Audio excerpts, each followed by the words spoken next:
How would I design an onboarding program for an organization? That is an awesome question. Number one, we have to understand that there are several different elements to tend to when designing an onboarding program. We want to make sure that we design these programs so that the new hire is equipped to start strong and stay long, because there is a very significant monetary investment, time and attention investment from established staff in making sure that this goes well.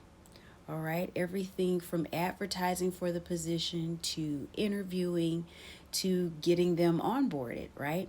So we want to make sure that this is tended to properly. I want to say this as well, that there is a distinction between orientation and onboarding. Okay, those terms are used interchangeably and understandably so because they are first cousins for sure, but they have distinct functions for the organization for the new hire. So I want to say that first. Orientation is going to be shorter, it's going to include administrative tasks, it's going to be foundational information about the organization that can be told to everyone who starts. And then your onboarding is going to be longer term. It's making sure that each individual employee is getting the mentorship and all of the support and training that they need in order to be successful in their particular role. Okay, so number one, when we're designing an onboarding program, we want to make sure that all of the proper people are at the table. For designing of this, number one, we want to make sure people ops, human resources is at the table for sure. Okay, number one. And then I would also want the legal team, facilities, and a few other distinct departments to be at the table, whoever needs to be. But also, you want to check with the organization's leaders. All right, so we're making sure that our subject matter experts, management leaders, that we are having some collaboration and making sure that that onboarding program is going to be designed and communicated in the best way possible. All right. So if after that, the next thing that you want to do, that I would do for sure, is to check the information from recent new hires.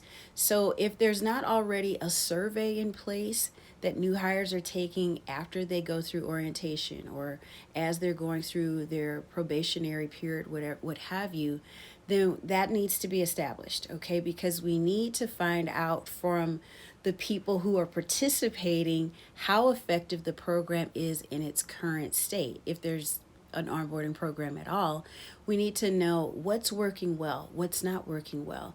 That's how you're going to polish and perfect things.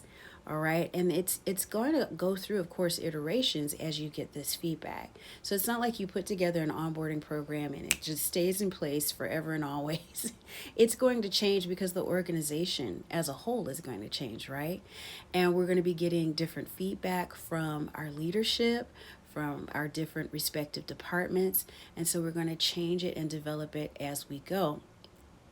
With that being said, we want to make sure also that there is effective mentorship. That's one of the most important elements in an onboarding program, making sure that the new hire has that community support.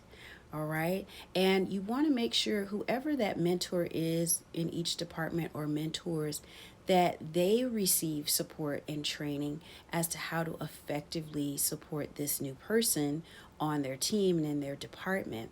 A lot of times we'll assign a mentor someone who has extensive experience, who's been with the team or the company for the longest, but they're ill-equipped to offer the proper support. And so you want to make sure that there are many different elements in designing an onboarding program, but these are some of the fundamental things that you want to have in mind as you begin. Thank you for tuning in. Until next time.